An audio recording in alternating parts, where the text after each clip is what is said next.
নমস্কার, নিউজ 18 বাংলায় আপনাদের স্বাগত। আপনাদের সঙ্গে রয়েছে আমি প্রিয়াঙ্কা। শুরু করছি খবর দিনভর। পুজোর সময় নিত্য প্রয়োজনীয় জিনিসের দাম নাগালে রাখতে হবে, এমনটাই নির্দেশ। জিনিসের দাম নিয়ন্ত্রণে লাগাতার নজরদারি চালানোর নির্দেশ। পুলিশকেও নিয়মিত অভিযানের নির্দেশ দেওয়া হয়েছে। আজ নবান্নে বৈঠক করেন মুখ্য সচিব এবং এই বৈঠকেই নির্দেশ দেন, এক গুচ্ছ নির্দেশ দিয়েছেন তিনি। আরো বিস্তারিত জানাবে আমার সঙ্গে রয়েছে সহকর্মী সোমরাজ। সোমরাজ, আজ নবান্নে যে গুরুত্বপূর্ণ বৈঠক হলো সেখানে মুখ্য সচিব কি কি নির্দেশ দিলেন? দেখো, আজকে বৈঠকে রাজ্য মন্ত্রিসভার 2 সদস্য উপস্থিত ছিলেন। পাশাপাশি বেশ কয়েকটি ব্যবসায়িক সংগঠন থেকে শুরু করে বাজার সংগঠন তারা উপস্থিত ছিলেন।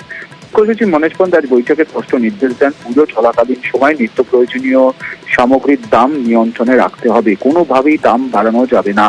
পাশাপাশি আলুর মজুদ যাতে স্বাভাবিক থাকে তার জন্য হিমঘর থেকে আলু বাজারে আরো বেশি করে ছাড়তে হবে, তেমনটাই আলু ব্যবসায়ীদের নির্দেশ দিয়েছেন রাজ্যের মুখ্য সচিব।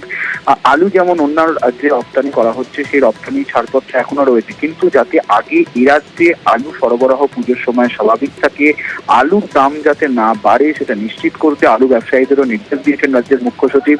পুজো চলাকালীন সময় টাস্কফোর্সের সদস্যরা যাতে প্রতিনিয়ত অভিযান চালায় বিভিন্ন বাজারগুলিতে, তারও নির্দেশ দেওয়া হয়েছে। পুজোর সময় যাতে পুলিশও আলাদা করে নজরদারি করে, সেজন্য রাজ্য পুলিশের শীর্ষ আধিকারিকরাও আজকে বৈঠকে উপস্থিত ছিলেন, সেখানেও তাদেরকে নির্দেশ দেওয়া হয়।